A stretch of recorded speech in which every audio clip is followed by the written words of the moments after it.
Hello everyone, it is Stephanie again, and today is going to be my update about the cancer symptoms, and an update about taking the brownie again.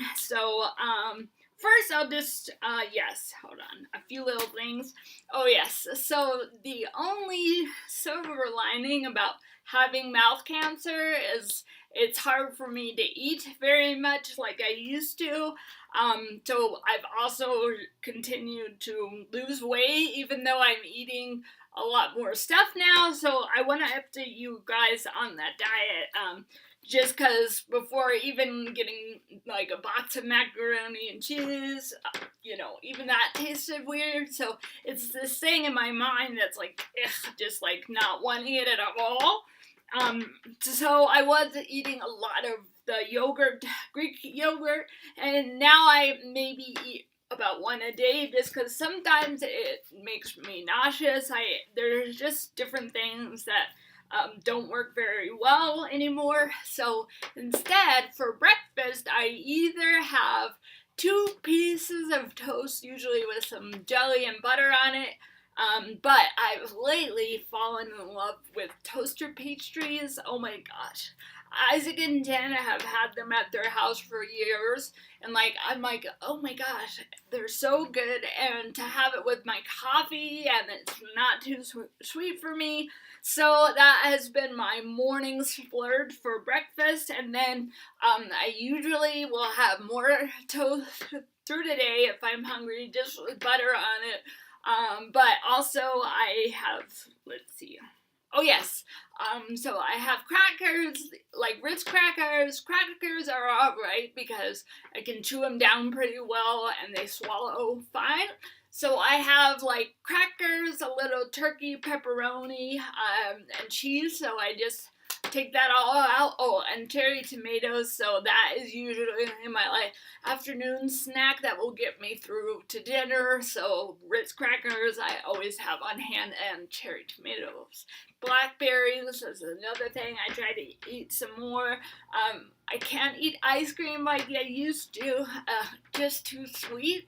But I discovered these popsicles that are like with the real fruit in them. The coconut kind are great. So the more fruity flavors of popsicles work well.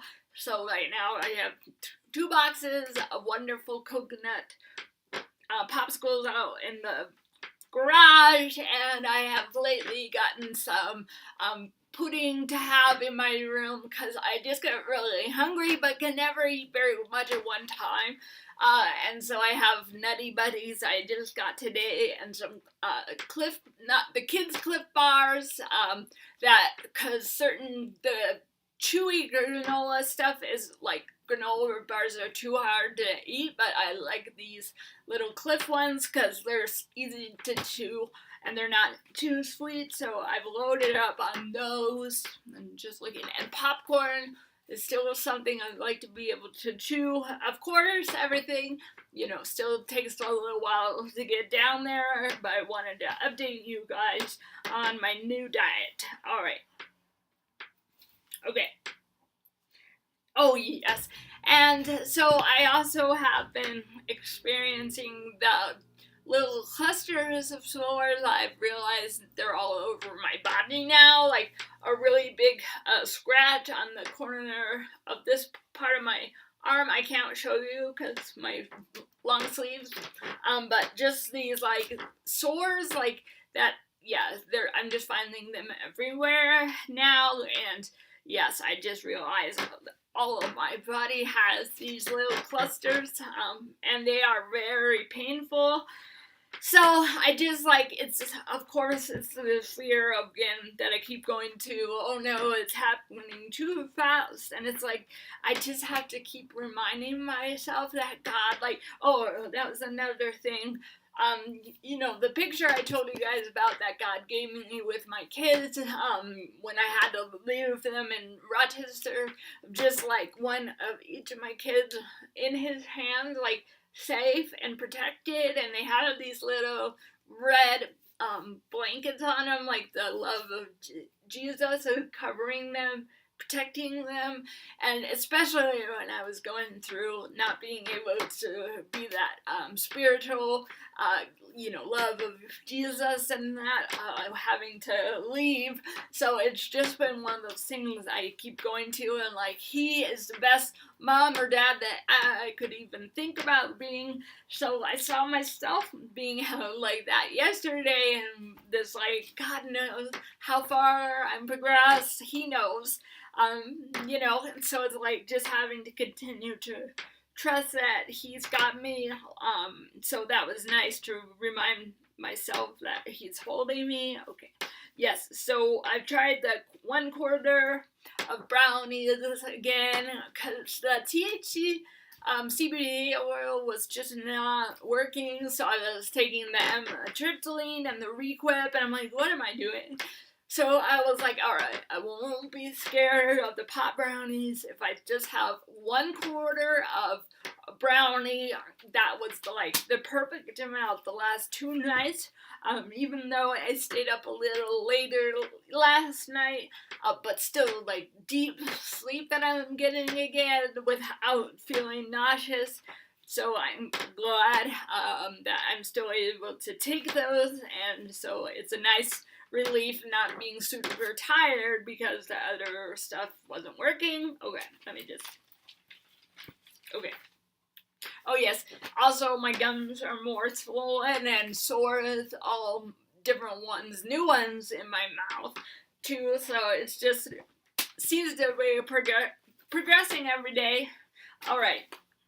Oh yes, and the song of the day, there's a song I played for you guys before. It's called Job, and it's by Cindy Morgan, and I had heard this song when I was at a women's retreat, and it's just amazing. It's the story of what happened to Job, and I just love it. So that's the one you're gonna listen to today, and this is the last paragraphs of chapter 4 in The Love Heals. The Love Heals with Compassion is this last little one. Alright. The cross-bearing community. It seems counterintuitive to think that our cross is our healing, but that is what the Gospels teach us. Jesus said, whoever wants to save his life will lose it, but whoever loses their life will save it. Luke 9:24. The Gospels also teach us that while we do so much of our work alone, there is also a communal element to the saving, compassionate work of bearing crosses. Cross-bearing. Oops. Oh, okay, sorry. Oh, the screen went out, so anyway, yeah, but we're good. Okay, the cross-bearing is not just an individual task. Your daily commitment, the calling that moves you, is not just on you, it's the task of community. Christ was speaking to the community, and he still is. For where 2 or 3 are gathered in my name, I am there with them. Matthew 18:20. If you think an injustice is your burden to carry, or your calling is only on you, you've missed that part. Part of bearing a cross is learning how to share the journey with others and remembering that we carry our crosses together. We all share a calling to love the world. It fills us with gratitude and joy and gives us a way to live. Teachers like Katrina, Ignatius, and Regina remind us that compassion for ourselves and others offers healing and joy. Every person you meet has a story, and it is always worth listening to.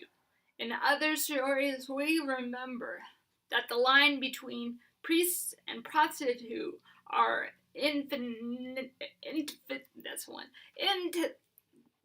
infinitesimally.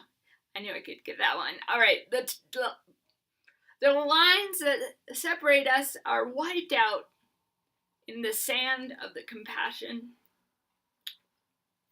we give to one another.